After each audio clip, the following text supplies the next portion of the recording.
효율적이고, 근데 650, 700점 미만이라고 한다면 아예 기초가 없는 것을 전제로 해가지고 처음부터 다시 다져가는 게 좋아요.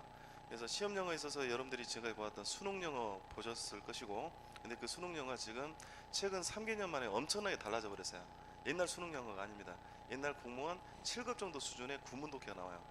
수능 영어 자체가. 그리고 9급, 7급 영어도 수준이 상당히 올라가 버렸죠. 수능이 올라감에 따라. 그리고 토익 영어 같은 경우는 그 스킬적인 측면이 좀 강조가 되어지다가 지금은 보편적인 탭 수용에 준한 그 독해, 주제성 독해들도 나오기 시작을 하고 있는데, 결론적으로 무슨 말씀을 드리려고 하냐면 유형 분석이 정확하게 돼야 돼요. 어떤 분석? 유형 분석이 좀 정확하게 돼야 됩니다. 기본적인 영어 실력이 있음에도 불구하고 그게 점수가 안 나오는 경우가 있거든요. 그게 유형별로 정확하게 정리가 안 돼 있기 때문에 그럽니다. 수능 기준에 있어서 90점, 90% 이상의 점수를 맞으신 분들조차도 실제로 공사 영어라든지 공무원 영어를 보면요 60점 미만 점수가 나와요. 그 이유가 어디 있냐면 이 부분에 있습니다. 그래서 일단 영어 시험은 일단 우리 공사 영어, 대구 지하철공사, 도시철도공사 기준에 있어서 이렇게 나올 것으로 지금 예상을 하고 있습니다. 전통적으로 지금 철도공사 쪽으로는요 그 딱 거의 10년 전에 철도공사 자체 공채 1기를 뽑았어요. 그때 제 후배가 그때 들어갔거든요. 그런 얘기들도 좀 해드릴게. 그때는 영어 전공이라고 하는 그 측면에 있어서 5대5 비중으로 기출이 됐었거든요.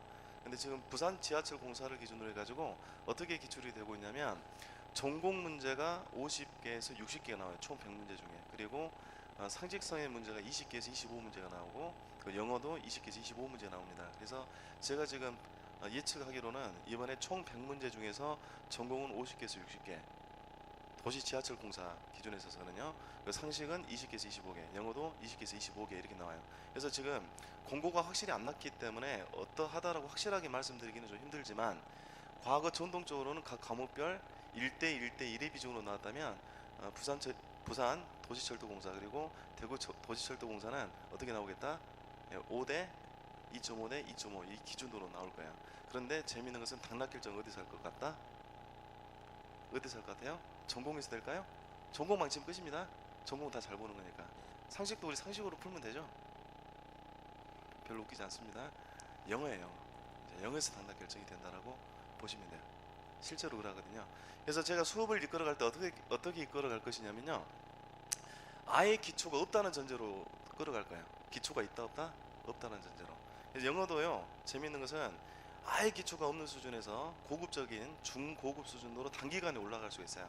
방법만 제대로 한다면, 그리고 목표만 제대로 설정이 되어 있다면. 그래서 지금 영어를 어떻게 접근을 해야 될 것이냐라고 하는 부분인데요, 일단 큰 틀을 좀 잡아봅시다. 영어는 이번에 20에서 25문제가 기출될 것으로 상상을 합니다. 공고가 딱 정확하게 나와야 알 거예요. 하지만은 20에서 25문제 기준에 있어서 배점 기준은 문법 25에서 30, 어휘 25에서 30, 그리고 독해 40에서 50 정도가 가장 전형적인 형태예요. 그러면 문법성에 대한 그 문제 우리 학생들이 굉장히 어려워하거든요. 기본적인 독해가 된다고 하더라도 이게 맞는지 틀린지의 기준 자체가 없어요. 그래서 그 기준을 어떻게 하자? 잡아가자라는 측면에 있어서 제가 이 책은 마구 베낀 책이 아니에요. 제가 그동안 문제풀이라든지 기출문제라든지 그런 얘기들을 다 모아가지고 굉장히 시간을 많이 들여서 완성한 책이거든요. 그래서 특히 여러분들 문법하고 독해는 같을까요? 다를까요? 일견 보면 다르잖아요. 하지만 같아요. 문법의 체계가 정확하게 잡히면 영작이 가능하고 스피킹도 정확하게 할 수 있고 독해도 정확하게 되는 것이 사실 그 맥이거든요.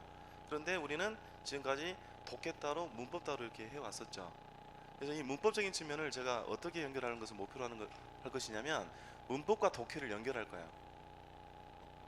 근데 시험 목적에 준해서 연결할 것이고, 문법적인 측면은요 제가 파트를 어떻게 크게 나눠놨냐면, 첫 번째는 완전한 기초적 개념 있죠. 완전한 기초적 개념에서 문제가 풀릴 수 있게끔 제가 이 책 구성을 해놨어요. 아예 기초가 없어도 돼요. 그래서 문법 문제 약 20문제 중에서 30개니까 6개에서 4개에서 6개 정도 나오게 된다면 그 중에서 2개에서 3개 정도는 완벽하게 정답 맞출 수 있게끔 어디서 해결이 되어지게 기초 수준에서 해결이 되어지게 체계 구성을 해놨어요. 그래서 일단 수업 빠지지 마시고 다음 주까지 있죠. 4번의 강의 형태 일단 인풋을 한번 넣어보세요. 넣어 보시면 아, 예, 앞에 있는 오동훈 선생님 말이 맞다 틀리다라고 하는 것이 예, 느낌이 올 거예요. 여러분들 이건 알잖아요. 여러분들이 노래를 못 부르지만 노래 잘한 사람은 누가 잘한지 못하는지 알잖아요. 그죠? 잘 모르는구나. 예. 그러잖아요. 여러분들이 아무리 영어 약하지만은 영어를 가르치는 제가 퍼포먼하는 거 아닙니까? 이 안에서. 그래서 여러분들이 강의하는 이 선생님의 강의 실력이 있는지 없는지는 여러분들이 나름대로 판단이 된단 말이에요. 그런데 기본적인 인풋을 넣어달라 이 말이죠. 한 몇 주 정도? 2주 정도를 일단 넣어주세요. 50% 정도 넣어줘. 그러면 앞으로 따라가도 되겠다, 안 따라가도 되겠다. 그때 뭐 이렇잖아요. 우리가 사실 우리가 돈을 지불했지만은 돈을 지불했어요. 아니 강의를 듣는데 돈이 문제가 아니라 내가 투자하는 시간이 아까우면 이 수업 들을 필요 있어요, 없어요? 없잖아요, 그죠? 돈 냈으니까 무조건 들어야 됩니까?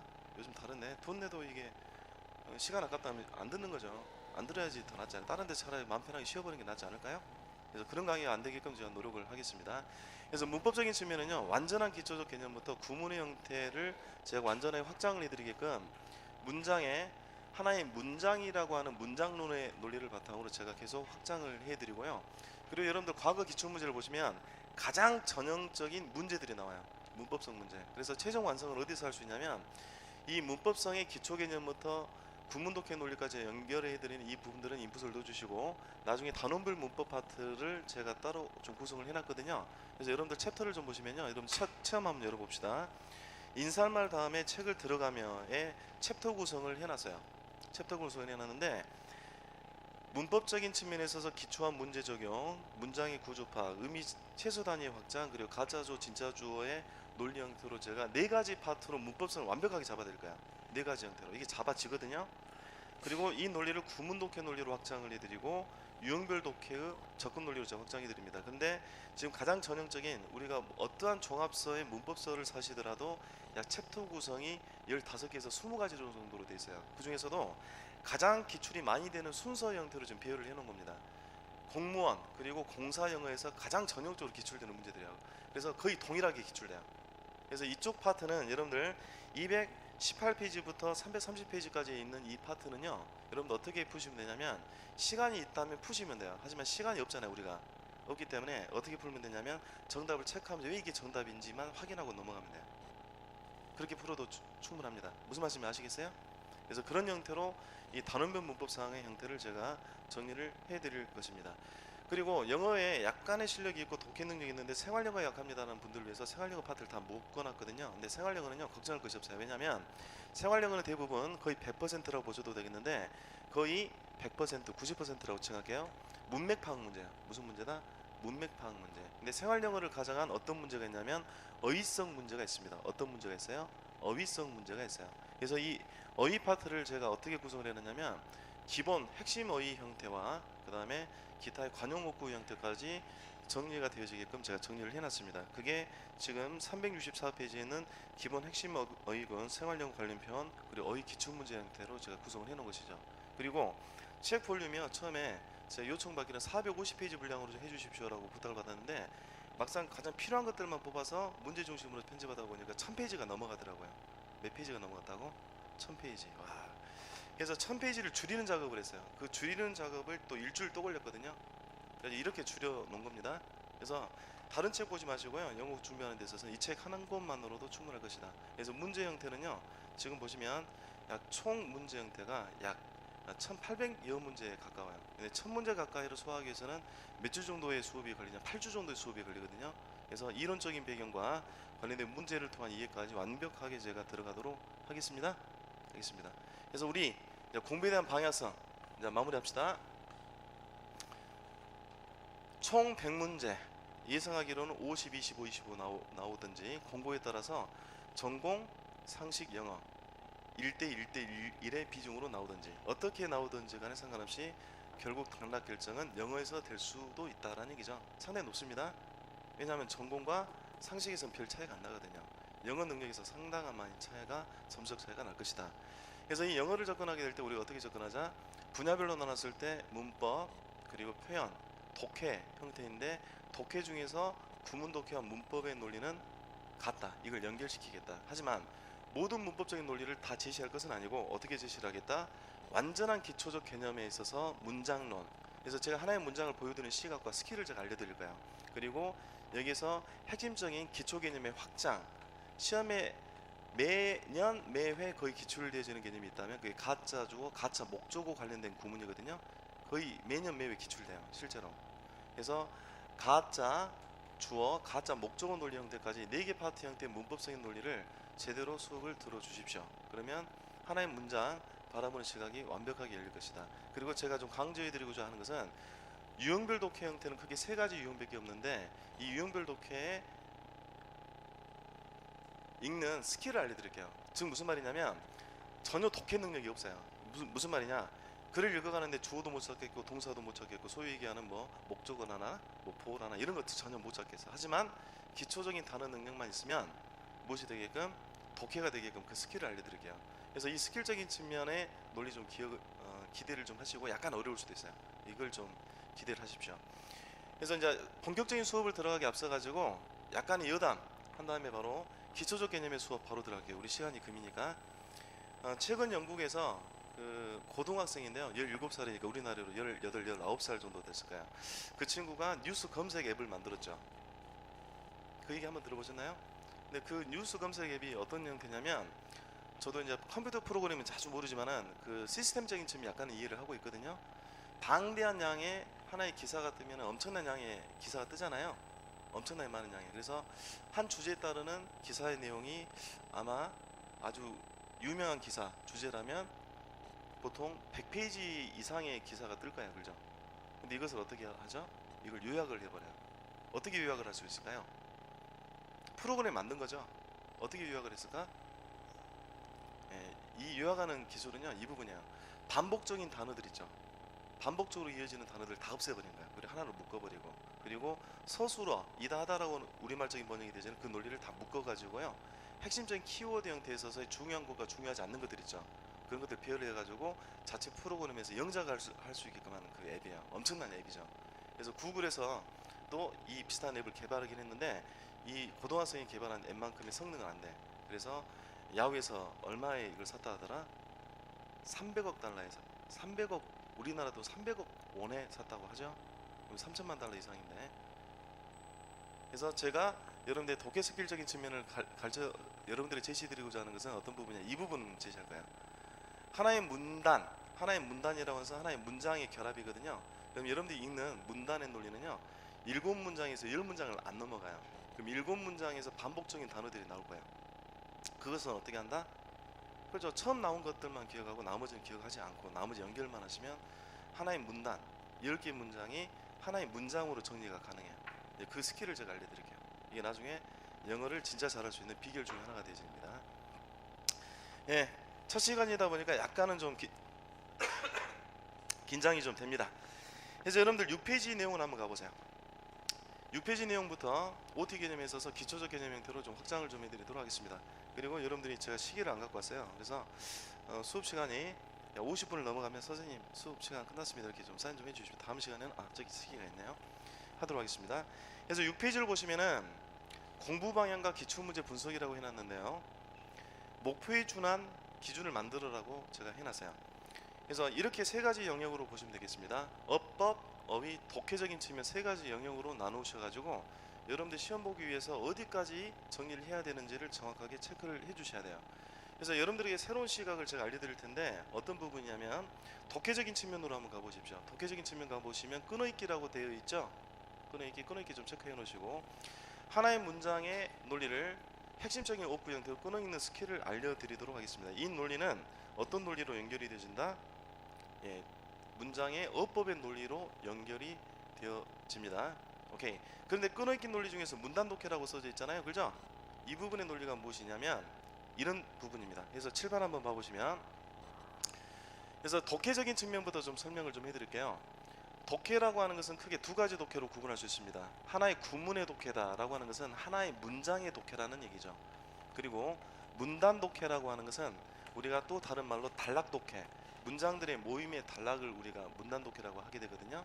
그러면 구문이든지 문단이든지 핵심적인 표현들이 들어가게 되어 있죠.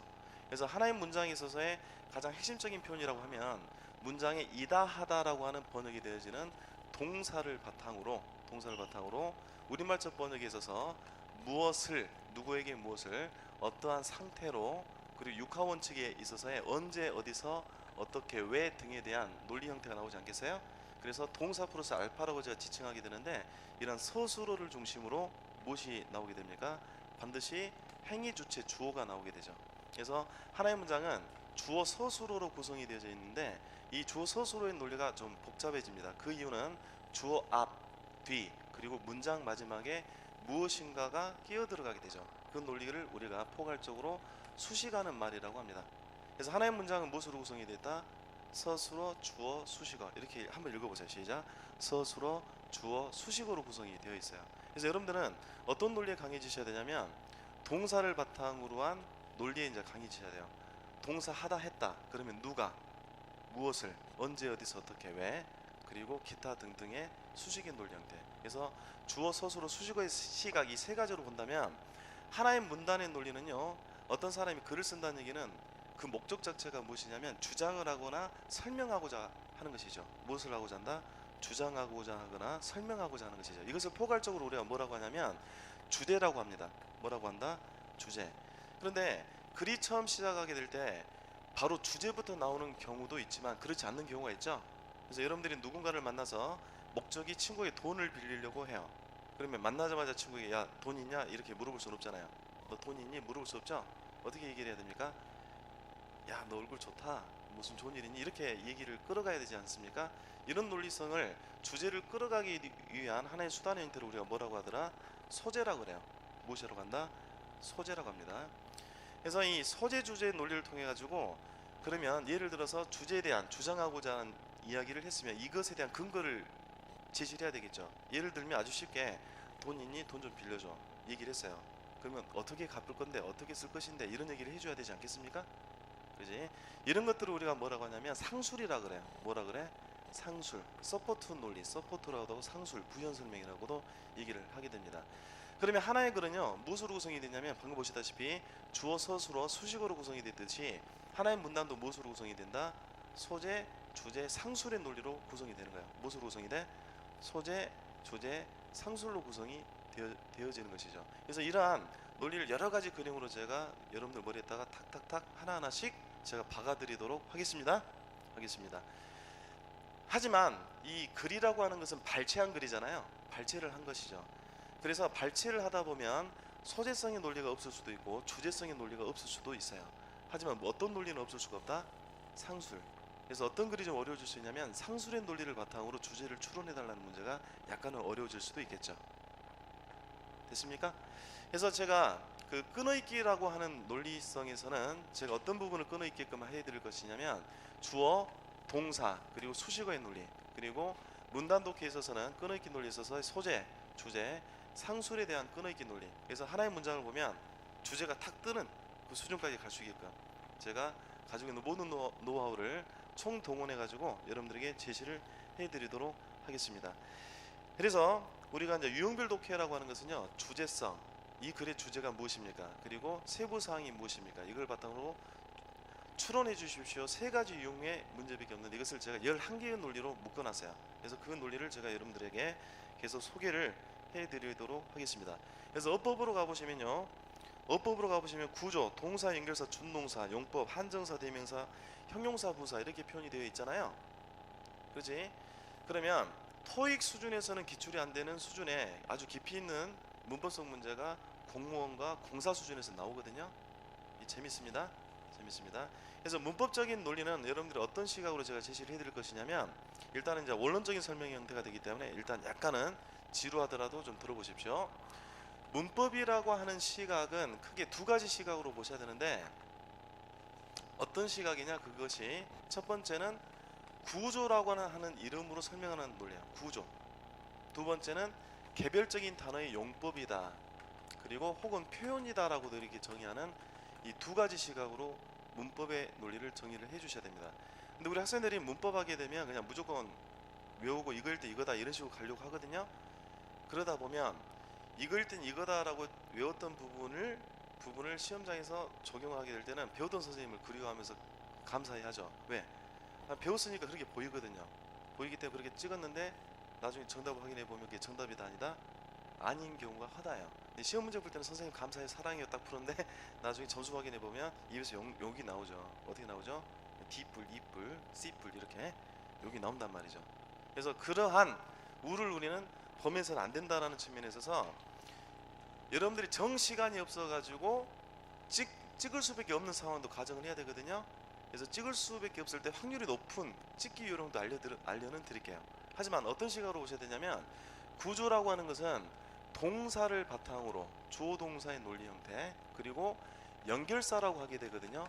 하나의 문장에 명사를 연결하는 말을 전치사 그리고 동사를 연결하는 말을 접속사라고 우리가 이름을 지었어요. 우리 공부를 먼저 하신 선배들이 학자들이. 그래서 동사 연결사 그리고 이 연결사의 논리를 어떻게 해버린다면 없애버린다면 동사가 하나의 문장이 두 개가 되면 안 되거든요. 그래서 동사에 무엇을 붙여주게 되냐면 to나 ing 형태를 붙여주게 되는데 이것을 포괄적으로 우리가 준동사라고 불러요. 뭐라고 부른다? 준동사라고 부릅니다. 그래서 이 논리 형태를 제가 바로 예문으로 이해를 좀 시켜드릴게요. 그래서 여러분들은 반드시 이해를 하셔야 될 부분이 어떤 부분이냐면 문법에 있어서의 개별적인 용법이 약하더라도 아주 기초적인 개념과 구조적인 큰 틀은 빨리 잡아낼 수 있어요. 이게 오늘 다 정리를 할 수 있습니다. 오늘 제가 다 보여드릴 수 있어요. 이 논리는. 근데 개별적인 용법 표현이라고 하는 것은 어떤 말이냐면 어떠한 특정한 단어 혹은 단어들이 있어요. 어떤 특정 단어들이 하나의 의미 단위를 이루게 됩니다. 하나의 의미 단위를 이루게 되는데 예를 들어서 여러분들이 accept라고 하는 단어를 모를 수도 있고 알 수도 있거든요. 근데 accept라고 하는 이 단어는 크게 구분을 했었을 때 우리가 전치사라고도 하고 동사라고도 합니다. 전치사가 되질 때는 뒤에 무엇이 필요하죠? 전치사가 있을 때는 뒤에 명사가 필요하죠. 근데 동사일 때는요 이 의미에 따른 무엇이 필요하다? 목적어가 필요하거든요. 그래서 그 의미 번역은 accept가 동사 될 때는 무엇을 제외하다의 의미가 돼요. 하지만 전치사의 의미는 어떤 의미다? 제외하고 이 정도의 의미의 번역이 된다 이 말이야. 그래서 이 accept란 단어가 일단은 어떤 의미적인 범주에 들어가게 되는지를 보시고 각각의 의미를 아셔야 돼요. 그리고 더 쉬운 예로서는 여러분들에게 인 정도의 단어를 모르신 분은 없는데 인이라고 하는 하나의 단어로 의미가 이루어집니까? 이루어지지 않습니까? 안 이루어져요. 인 안에 정도 의미가 되는데 이루어지기 위해서 무엇이 필요하죠? 뒤에 명사가 필요하죠. 그래서 명사 안에 정도가 되잖아요. 그래서 이렇게 하나의 단어 내지는 두 개의 단어로 의미 덩어리가 이루어지는 이 단어의 기준을 무엇으로 판단을 해야 되냐면 이 기준이 바로 명사이다 동사이다 그리고 형용사다 부사다. 진리도록 들었던 명동형부라고 하는 용어를 안 쓸 수가 없는데요. 이 명동형부 기준에 있어서 어디에 해당이 되어지며 그리고 어떠한 의미가 되는지를 잡아내는 것이 바로 용법이고 표현이 되어지는데 이 개념이 비교적 어려워질 수가 있는데 그 이유가 있다면 예를 들어서 all 정도의 단어를 가지고 설명을 해드리면 all이라고 하는 단어는 문장에서 명사로도 쓰이고 그리고 형용사로도 쓰이고 부사로도 쓰입니다. 문장의 동사로서는 쓰이잖아요. 명사로서 쓰이게 될 때는 이 all이라는 의미가 어떤 의미가 될까요? 모든 사람들 내지는 모든 것 정도의 의미가 되거든요. 그런데 이게 재미있는 것은 all이라고 하는 이 자체로 끝나는 것이 아니라 또 다른 연결어의 표현에 of 정도로 연결이 되지면 그 뒤에 명사가 연결이 되질 때 이 사이에 무엇인가가 들어가야 돼요. 이게 없으면 틀린 표현으로 보는 겁니다. 이 어법의 논리는 쉽다 어렵다? 굉장히 어렵거든요. 근데 공사 수준에서는 이 정도 수준까지 나와요. 그래서 이 부분들을 한 덩어리로 묶어가지고 제가 암기가 되는 수준까지 제가 연결해 드릴 것이니까 일단은 이런가 보다라고 보세요. 그래서 일단 여러분들이 느낌표를 좀 주고 싶은 것은 뭐냐면 이 부분 아직은 물음표입니다. 이 부분은 무슨 말인지 잘 모르겠어요. 앞으로 하나하나씩 더 가져가도록 하고 문법의 틀을 어떻게 잡아라? 구조와 용법으로 구분하자. 그래서 일단 우리의 우선순위는 무엇이다? 구조란 얘기야. 무엇이란 얘기야? 구조란 얘기입니다. 그래서 시험에 어떤 논리가 기출이 되지는지를 제가 아주 간단한 예문을 바탕으로 설명을 해드리도록 하겠습니다. 그래서 이 구조의 논리라고 하는 것은요 결국 문장의 형성이 되어지는 표준 영어 기준에서의 원칙을 우리가 문의 구조라고 얘기를 하는 거야. 무슨 말이냐? 하나의 문장은 반드시 하나의 주어와 동사가 존재를 해야 됩니다. 그리고 구두법이라죠. punctuation, 펑 때리는 형태의 마침표, 물음표, 느낌표로 문장이 끝나주는 것이 원칙이거든요. 이게 하나의 문장의 구조의 논리예요. 그러면 이 하나의 문장에 또 다른 문장의 논리, 적어도 동사 요소가 두 개가 나오기 위해서는 반드시 무엇으로 연결을 해줘야 된다? 예, 접속사로 연결을 해주셔야 돼요. 선생님, 접속사가 무엇인지 잘 모르겠습니다. 예, and 같은 거 있잖아요. 그리고 혹은 그러나, 그리고 that, 이 정도의 표현의 감각들, 그리고 기타 등등의 접속사의 형태로 제가 제시를 하게 될 때 then, 이 정도로 제가 가장 대표적인 접속사를 제시를 하게 되는데요. 이러한 접속사 요소가 나와야 돼요. 그런데 또 다르게 이 문장에서 접속사를 없애버렸어요. 그러면 하나의 문장에는 반드시 하나의 주어 동사 존재해야 됩니다. 그 이상의 동사가 존재하기 위해서 무엇이 필요합니까? 접속사가 필요합니다. 그럼 접속사를 없애버리면 동사 두 개가 되어졌을 때 이걸 맞다라고 판단합니까? 틀리다라고 판단합니까? 일반적으로 틀리다라고 판단을 해줘야 되거든요. 틀리죠? 그럼 이것을 다시 옳은 문장으로 바꿔주는 방법은 어떻게 다시 접속사를 넣어주거나 아니면 어떻게 만들어준다? 동사에 to나 ing 형태로 붙여주는 방법이 있다 이 말이죠. 그래서 여기에 to나 ing 형태로 붙여주는 이 논리까지가 문장이 이루어진 형성이 되는 원칙이거든요. 그러지? 그래서 여러분들 이걸 바탕으로 제가 예문을 한번 만들어 보도록 할게요. 여러분들은 지금 나를 기준으로 한번 얘기를 해볼까요? 그를 기준으로 한번 얘기해 볼까요? 우리 그를 기준으로 한번 얘기를 한번 해봅시다. 그는 예를 들어 살고 있어요. 어디에서 살고 있습니까? 대구에서 살고 있어요. 됐지? 그리고 완벽하게 문제가 끝났습니다. 그리고 그라는 사람은 알고 있어요. 무엇을 알고 있냐면 대구의 장단점을 알고 있다. 뭐 이 정도의 표현에서 대구의 문제점들을 알고 있어요. 그래서 이렇게 its problems 이렇게 표현 한번 해볼게요. 제가 읽어보겠습니다. He lives in Daegu. He knows its Daegu's problems. 이렇게 표현을 해놨어요. 그러면 이건 문장으로서 옳은 문장입니까? 예, 옳은 문장이죠. 하나의 문장, 구두법 안에 동사 하나씩이 있기 때문이죠. 옳은 문장이야. 그러면 여러분들 이 두 개의 문장을 어떻게 만들어 두겠냐면 이렇게 표준 영어 기준에 있어서 마침표를 없애버릴게요. 마침표를 없애버리면 문장에서 동사가 몇 개가 되는 겁니까? 두 개가 되는 것이죠. 그럼 옳다, 그르다라고 판단하는 거예요. 표준 영어 기준에서. 그럼 이것을 옳게 만들어 주셔야 되겠어. 어떻게 만들어 주자? 접속사를 넣어주자 이 말이죠. 접속사 중에서 가장 만만한 접속사가 무엇이 될 수 있다? and가 될 수가 있어요. 그래서 and 정도만 넣어주면 돼요. He lives in Daegu and he knows its problems. 이렇게 표현했다 이 말이야. 완벽한 문장 맞죠? 근데 선생님 저는 so가 좋을 것 같아요. 그것도 괜찮아. so나 and나 별 차이가 없어요. 그래서 그는 대구의 문제점을 알고 있다. 맞는 표현이죠? 그래서 여기에 지금 and 정도의 표현으로 접속사를 넣어줬습니다. 근데 마지막으로 가보니까 이렇게 다시 써집니다. 봅시다. He lives in Daegu. 이렇게 표현이 되시고 He knows its problem. 이렇게 표현을 딱 해 놓았더니 이게 맞다 틀리다? 다시 접속사를 없애버리니까 틀리다 이 말이죠. 그러면 어떻게 만들어주자? 그래서 굉장한 감각이 또 터질 수가 있는데 시험에서는 아주 어렵게 안 나오니까 가장 일반적인 감각만 제가 열어드릴게요. He lives in Daegu와 He knows its problems라고 하는 표현 두 가지 중에서 여러분들이 일단 결정을 해주셔야 돼요. 두 개 문장 중에서 무엇이 더 중요하다는 걸 결정해 줘야 돼. 무엇이 더 중요한 것 같습니까? 그가 대구에 사는 게 중요합니까? 그가 대구의 문제점들을 아는 게 중요한 겁니까? 결국에는 무슨 얘기를 하고 하는 것이죠? 그가 대구의 문제점도 알고 있다는 얘기죠. 여러분 주관적 판단에서 이 두 개 문장 중에서 저는 두 번째 문장을 더 중요하다고 판단하겠습니다. 그러면 이걸 건들지 마세요. 건들지 마시고 이걸 건드려 줍시다. 어떻게 건드려 주면 된다? 동사 앞에 to를 붙여주거나 아니면 ing를 붙여주면 돼요. 그래서 lives에 s를 빼주시고 to live로 표현하거나 아니면 living이라고 표현을 해주시면 됩니다. 단 영어는 싫어하죠. 무엇을 싫어한다? 모든 언어가 마찬가지인데요. 반복을 싫어해요. 그래서 he라고 하는 표현이 있는데 여기 he가 있을 필요가 없잖아요. 그죠?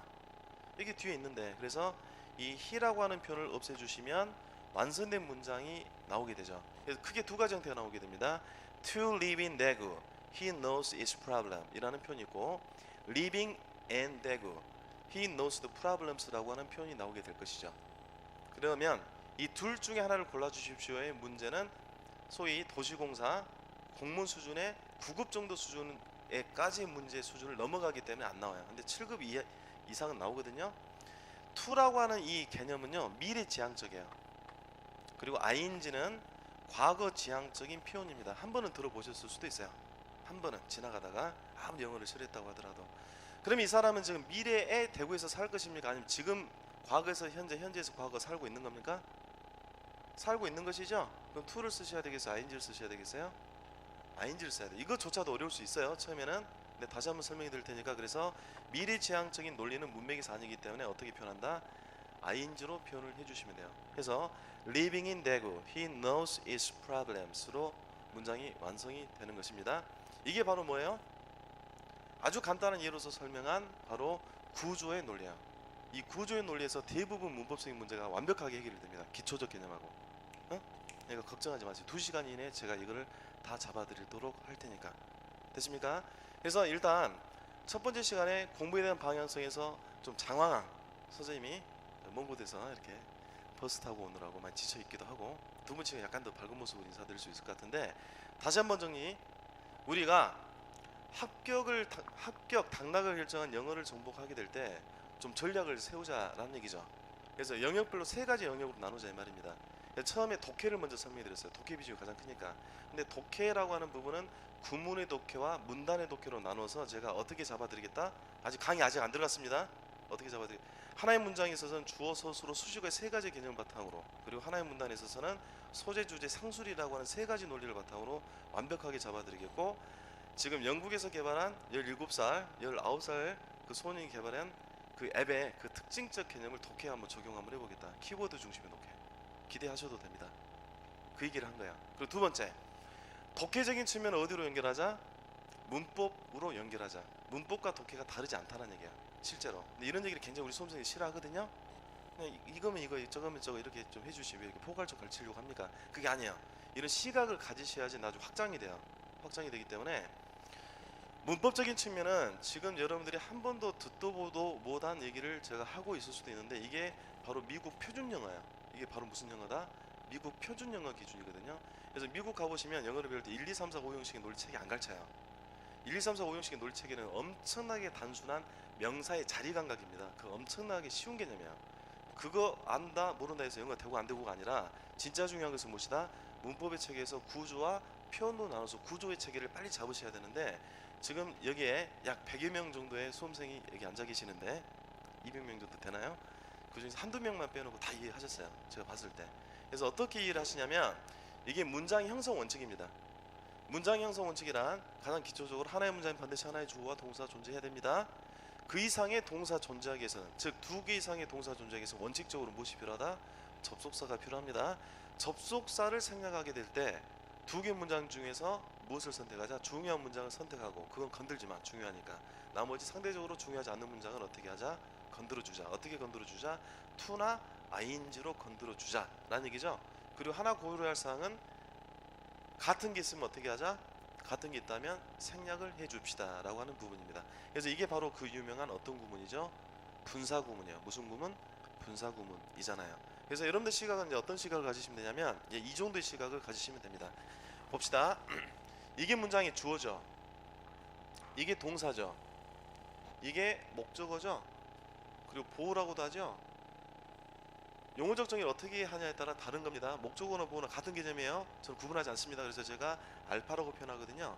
그러면 여기서 지금 living in 대구라고 하는 놈이, 이 의미 덩어리가 나왔잖아요. living in 대구가 하나의 의미 덩어리가 되죠. 덩어리가 어디 있습니까? 지금 주어 앞에 들어갔죠. 하지만 어디에 들어가도 상관이 없다. 주어 다음에 들어가도 상관이 없고, 문장 마지막에 들어가더라도 결국 같은 의미다, 다른 의미다? 같은 의미란 얘기예요. 이 시각이 빨리 열리셔야 돼요. 빨리 열리시면 됩니다. 그래서 이렇게 읽어도 돼요. He living in Daegu knows his problems. Daegu's problems. 이렇게 읽어도 되고, He knows his Daegu's problems living in Daegu. 이렇게 읽어도 된다 이 말이지. 그러면 우리는 시험을 준비하고 있기 때문에 출제자의 시각으로 들어가자 이 말이죠. 이게 중요하거든요. 그럼 여러분들이 이 간단한 문장을 바탕으로 어떻게, 무엇을 기출하겠습니까? 이 문장에서 무엇을 기출해 주게 될까요? 예, 기출의 요소는 크게 여기서 2가지밖에 없죠. knows라고 하는 동사하고 living이라는 준동사, 이 두 가지가 포인트입니다. 그래서 knows에 밑줄 그어줘 놓거나 아니면 빈칸을 남겨놓겠죠. 그리고 맞냐 틀리냐를 물어보게 됩니다. 동사의 정오 판단 논리, 연결되어 있는 개념으로 주어와 수의 일치. he 다음에 know로 표현해야 됩니까? knows, s가 들어가야 됩니까? s가 들어가야 되겠죠? 수의 일치. 그 태의 일치입니다. 뒤에 지금 소위 얘기하는 무엇을 이라는 논리의 목적어가 있거든요. 그죠? 그러면 knows로 표현해야 됩니까? 아니면 is known 이렇게 표현을 해주셔야 됩니까? 목적어를 취하고 있기 때문에 알고 있는 거죠. I love you잖아. 난 너를 사랑하는 거 아닙니까? 그래서 이렇게 수동의 형태로 써서는 안 되겠죠. 그리고 시제입니다. 시제, 시점 기준의 논리를 확인해 주셔야 돼요. 그리고 두 번째, 여기 live라고 하는 동사 ing를 붙여준 게 정답이었어요. to를 써서는 안 돼요. 그러죠? to 써서는 안 되잖아. 이 자체 to냐 ing냐부터 시작을 해가지고 이때 ing를 써야 됩니까? 아니면 ed를 써야 됩니까? 이 사람은 살고 있는 것이죠. ed는 되어진, 받은, 당한, 이 정도 의미가 되거든요. 이미 해버렸다는 논리가 아니라 하고 있다라고 하는 ing가 정답이 되는 것입니다.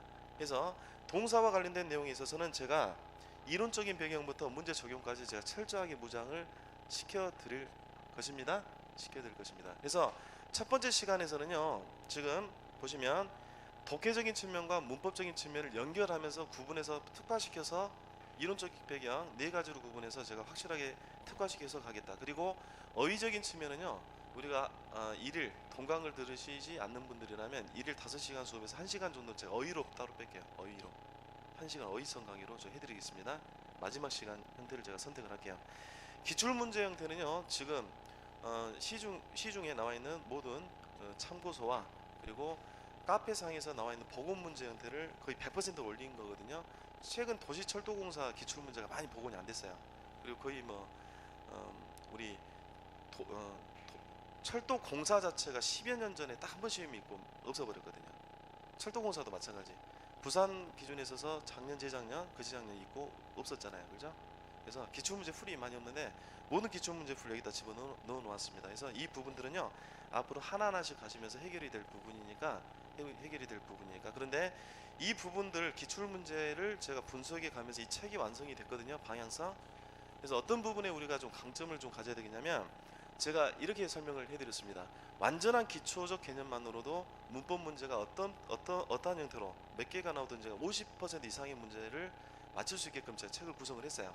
그래서 가장 원론적인 내용부터 어디부터 가셔야 되겠냐면 22페이지 넘어가 보십시오. 22페이지. 그래서 22페이지 내용 형태. 그래서 시간이 지금 40분 정도가 지났기 때문에 22페이지 기초적 개념부터 가장 기초적인 소위 8품사, 10품사론의 형태를 완벽하게 다 제시해 드릴 수는 없습니다. 그래서 지금부터 약 5분 정도만 여러분들 이제 오밍업, 문장의 논리, 문단의 논리 형태를 좀 잡아내는 그런 훈련들을 하고, 그리고 이 품사 구분의 가장 기초적 개념만으로도 무엇이 풀릴 수 있다? 문제가 다 풀릴 수 있다는 걸 보여드리고자 굉장히 고급적 문제가 싹 집어넣어놨어요. 그래서 여러분들 페이지를 일단 넘겨보시면 기대하셔도 됩니다. 27페이지 넘어가 보세요. 27페이지 넘어가 보시면 48번 문제입니다. 한번 읽어볼게요. This problem underlined since last man. 27페이지 48번 문제 보입니까? 그러면 한번 테스트 한번 해볼게요. 제가 테스트 안내해드렸지만 답을 보지 마시고, This problem underlined since last month에서 정답 discuss 2번, have discussed 3번, has been discussed 4번, has been discussed. 몇 번이 정답이 되겠습니까? 정답 바로 밑에 표시가 되어 있어요. 바로 느낌이 와요, 안 와요? 예, 판단 다 했어요. 그래서 이쪽에서 지금 상위권이라고 판단하시는 분이 한 제가 봤을 때 100여 명의 수강생 중에서 30명 정도 되는 것 같고요. 나머지는 다 기초, 처음 다시 시작하자 이 말이죠. 그래서 제가 약속해 드릴 것은 도대체 무슨 말인지 모르겠어요. This problem underlined since last month를 어떤 기준에서 파악해야 될지 모른다고 하더라도 이걸 잡아내 드리겠습니다. 몇 분 내에 앞으로 좀 쉬었다가 60분 이내. 아시겠지? 그 뒷페이지 넘어가 보세요. 뒷페이지 넘어가시면 기초 관련된 문제 형태가 되어지는데 그럼 51번으로 한번 가보세요. 51번 답을 한번 가려주시고, Mike underlined in music drove himself in the booth. 51번 문제입니다. Mike underlined in love drove himself into booze. 느낌이 왔어요? 예, 여전히 약 1000명의 수강생 중에서 약 300명 정도만 감이 오고 나머지 감이 없습니다. 이 감이 오게끔 해드릴게요. 아시겠지? 이게 지금 기출되는 수준의 문제들이거든요. 아주 간단해요. 간단합니다. 간단합니다. 그럼 약간 더 넘겨볼게요. 어디로 넘어가 보시냐면 심화 기출문제, 기출되는 품사군의 심화 기출문제가 있어요. 31페이지 가보세요. 31페이지. 이것은 제가 풀어드리겠습니다. 1번 문제 가겠습니다. 1번 문제 정답을 좀 가르쳐주십시오. 절대 개인적으로 물어보지 않습니다. 물어보지 않을 테니까 62번 가보시면 Children cannot operate any type of motorized craft on Kansas public waters without accompanied by a parent or legal guardian 이라고 연결이 되어지고 있네요. 다 보시면 안됩니다. 도움이 되지 않거든요. 어때 느낌이 왔어요? 안 왔어요? 예, 설명해 드릴게요. 지금 보시면 굉장한 난도처럼 보이잖아요. 보시면 그 뒤에 있는 문제들도 봐보십시오. 굉장한 난도처럼 보이는데 이것을 좀 보일 다운 한다고 하죠. 보일이 무슨 말? 끓인단 말이야. 끓여가지고 이걸 좀 소위 얘기하면 줄여, 졸여. 그러면 이게 다 보여요. 보이는데 그래서 이 문제 접근하는 논리부터 싹 가르쳐 드리도록 하겠습니다. 어떻게 제가 제시를 해드릴 것이냐면 이렇게 제시할 거예요. children이라고 하는 주어가 보이시죠? 주어가 보이죠? 그럼 cannot 앞에 슬래시 2개 한번 쳐보세요. 동사 앞에 슬래시 2개. 그리고 cannot operate라고 하는 동사 덩어리가 보일 겁니다. 그리고 나서 any type of motorized craft가 보이죠? 앞으로 A of B any type of motorized craft는 한 덩어리로 보세요. 그래서 any 앞에다가 더하기 표시하십시오. any 앞에다 더하기 표시하십시오. 무슨 말이냐면 주어 동사 이렇게 플러스 알파로 문장을 단순화시켰을 때 동사 앞에 슬래시 2개 그리고 소위 얘기하는 목적어 보호 앞에 더하기 표시를 해놓으세요. 됐죠? 그러면 또 다른 동사 요소가 나오기 위해서는 접속사가 필요하다 했습니다. 근데 확장하겠습니다. 동사가 아니라 명사가 나오기 위해서는 전치사 요소가 나와야 되거든요. 그래서 접속사 전치사의 덩어리는 원칙적으로 슬래시 하나씩을 할게요. 하지만 나중에 덩어리로 묶어드리겠습니다. 보시면 on이라고 하는 전치사가 보일 겁니다. 보이죠? on 앞에 슬래시 하나. 그리고 without이라고 하는 전치사 보입니까? without 보입니까? without 앞에 전치사 하나. 그러면 on, without 다음에는 무엇이 필요하죠? 무엇이 필요합니까? 명사가 필요합니다. 명사가 필요합니다. 이 기초적 개념 아직 없으시면 상관없이 다시 설명드릴 테니까 by 보이시죠? 슬래시 하나. 그래서 이 문장의 구조는 어떻게 돼 있죠? 이렇게 돼 있는 거예요. 주어 동사 소위 얘기하는 목적어 다음에 전치사 플러스 명사 그리고 전치사 플러스 명사 전치사 플러스 명사의 구조로 이루어진 문장이거든요. 그래서 일단은 처음에는 어떻게 접근하셔야 되냐면 구조 파괴 무조건 끊어읽는 형태로만 가시다 보면 답이 나와요. 전치사 다음에는 무엇이 필요합니까? 명사가 필요하죠. 명사에 해당이 되어지는 것이 바로 대신하는 명사도 있고요. 그리고 일반적으로 ing 명사 나오죠.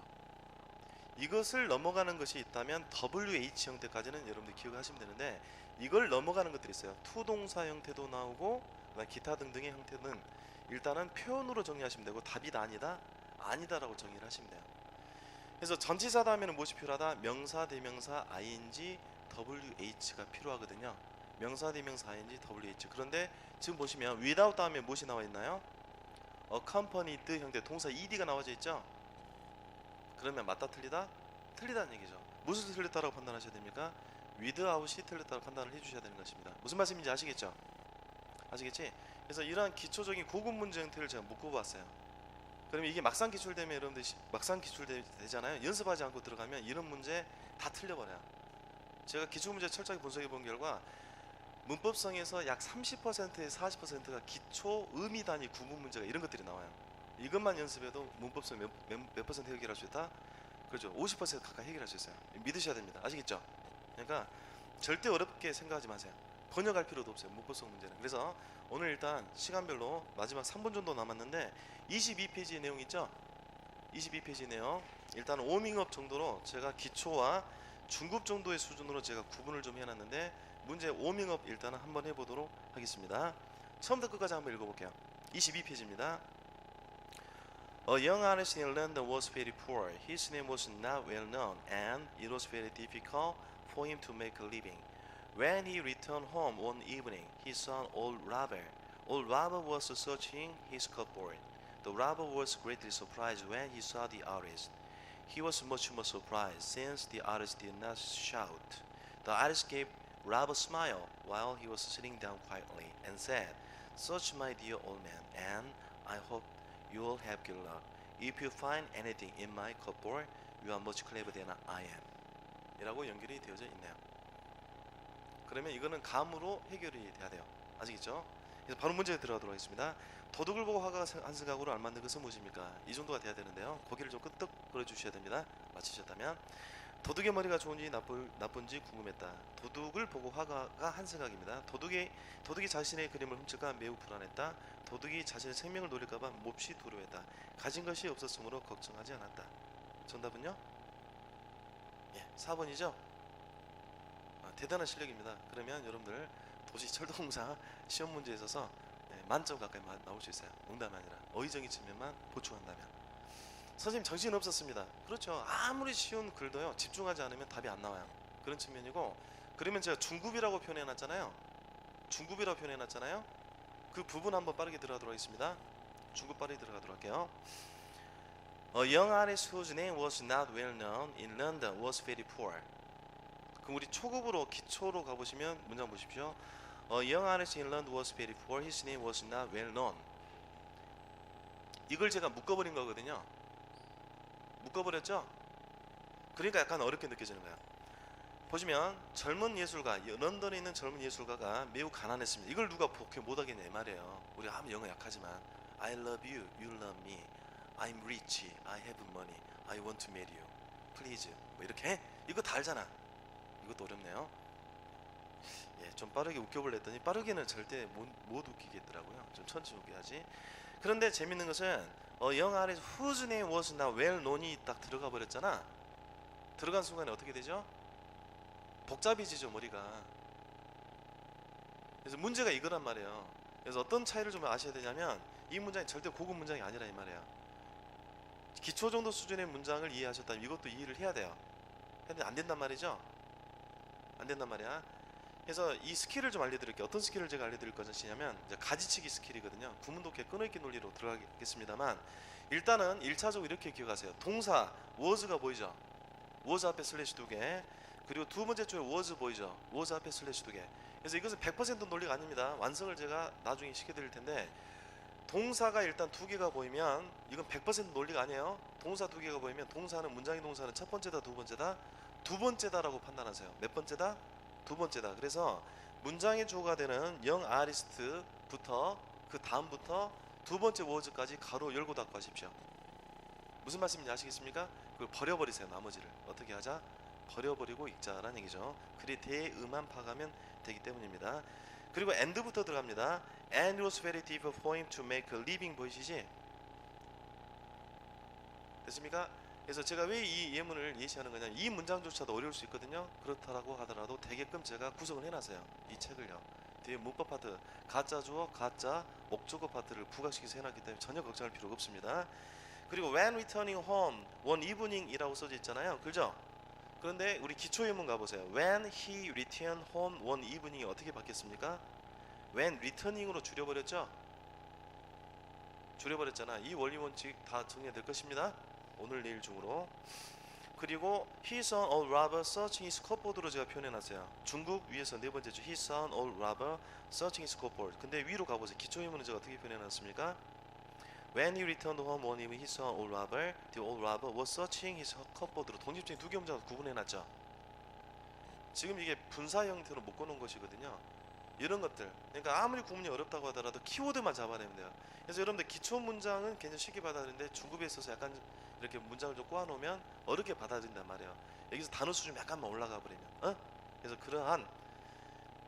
그러한 우리가 어떤 좀 문장의 구조가 좀 꼬여지거나 어려운 단어가 나왔을 때 멈춰버리는 일이 없고 끝까지 문장을 독해할 수 있는 그 요령을 제가 알려드리도록 할 것입니다. 아시겠지? 그래서 마지막 문장으로 가보시면 이제 쉽죠. 마지막 문장 가보시면 if절에 대한 표현이 이어지고 있어요. 만약에 뭐 만나면 뭐뭐 할 텐데, 이 정도의 느낌 형태, 표현의 감각은 다 잡아낼 것으로 믿습니다. 그래서 여기까지 가감 없이 딱 50분 수업을 했거든요. 50분 수업을 했는데 50분 수업 형태 정확하게 좀 정리를 한번 해봅시다. 두 번째 시간부터 제대로 수업 들어갈 텐데요. 어떻게 하자? 합격하자. 그렇게 하기 위해서 합격 전략을 선생님이 짰다. 그렇기 때문에 여러분들은 저를 믿고 좀 따라와 주시라. 최소한 몇 시간 정도의 인풋을 넣자 앞으로 2주 동안 오늘 내일 그리고 그 다음 주 그 다음 주에 5시간 곱하기 4 20시간의 인풋 정도를 넣어 주십시오. 그러면 충분하게 따라오는데 지장이 없을 것이다. 우리의 전략은 무엇이냐면 문법과 그리고 독해와 문법을 연결하자. 그리고 표현 있죠. 표현은 우리가 5시간 수업 중에서 1시간 정도는 별도로 정리를 해가자. 그리고 독해와 문법을 연결하는 그 과정을 통해서 문법성의 논리는 기초 수준을 바탕으로 완벽하게 문법성의 모든 문제를 다 잡아낼 수 있을 정도로 연습을 하자. 기본적인 이론적인 배경과 그리고 독해적인 측면에 있어서는 영국에서 개발한 그 17살 소년이 개발했던 그 스킬을 제가 알려드리겠다. 키워드 중심의 스킬. 그래서 내일부터 오실 때 연필 있죠? 연필 좀 두꺼운 연필 좋은 것 같아요. 샵 펜슬보다는 연필이 좋은 것 같아요. 혹은 그 연한 색연필이나 그 현관펜 있죠? 색 2가지 이상 색을 좀 갖고 오세요. 그러면 독해할 때 제가 그걸 보여드릴게요. 밑줄 끝 이렇게 끝나는 그 구조를 보여드리도록 하겠습니다. 그러면 약 10분 정도 쉬었다가요. 본격적인 수업 기초적 개념부터 바로 들어가도록 하겠습니다. 쉬었다 해도 되겠죠?